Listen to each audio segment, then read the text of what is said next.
شبكة أصداء المغرب العربي. شكرا جزيلا أصداء المغرب العربي. محمد صديقي، عمدة مدينة الرباط. طيب، نود منكم أن تسلطوا الضوء على حيثيات هذه الجلسة.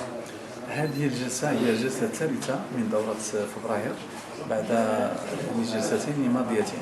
للأسف أجواء الاشتغال من الجلسة الأولى ولا الثانية ما كانش متوفر، وقلنا في مسعانا أن الرباط تستحق الأفضل وتستحق الأحسن، وتكلمنا مع جميع الفرقاء منهم الناس ديال الأسرة المعاصرة.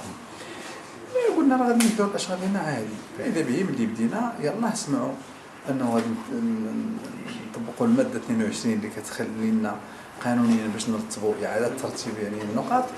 شعلوا علاش حسبوا في القهوه وعرفوا ان عندنا الاغلبيه فهمتيني. فاذا به واللي كنتاسف ليه ان الناس ما احترموا لا السلطه، ما احترموش السلطه، ما احترموش الزملاء ديالهم المستشارين، ما احترموش الجمهور الرباطي، ما احترموش الناس اللي صوتوا عليهم، حيت صوتوا عليهم باش ديك النقطه بالذات نصوتوا عليها وندوزوها باش المقاطعات يمشيو يخدموا مصالح ديال الساكنه. للاسف هاد الناس هادو كيغالطوا المواطنين بامور تافهه، والامور ديال المعقول حتى واحد ما انتبه ليها ان هاد الناس ضد مصالح ديال الساكنه وضد التصويت على هذيك النقطه. شغلهم هذاك ماشي مشكل. الديمقراطيه تقتضي ان هناك اغلبيه وهناك معارضه.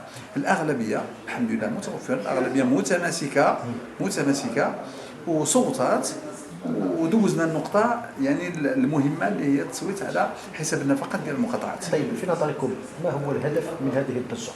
الهدف من هذه الضجه، هذه سنه انتخابيه. هاد الناس هادو ما كيعرفوش يقارعوا الحجه بالحجه.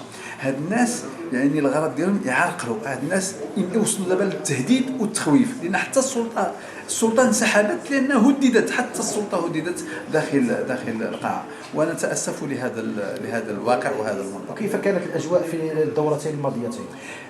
تقريبا نفس الاجواء، الا انه لم يكن هناك اعتداء جسدي. هذه المره كاين اعتداء جسدي على مستشارين. كاتب المجلس اسقط ارضا، انا تلوات لي يدي السيد غيحيد لي الميكروسكوب هرس لي صباعي ودفعت دفعا، الا ان المناضلين الشرفاء حاولوا يحاموا عليا والسلام. طيب، ما هو الاجراءات التي ستتخذونها في هذا لكي لا تتكرر هذه الاجراءات كي لا تتكرر؟ ماشي في يدي بوحدي، مع فرقاء. اولا الحمد لله ان الاغلبيه حاضره هنا في هذا المكتب، حاضره وتتناقش وتريد ان تقترح حلول لنخرج من هذا المأزق. بعد ذلك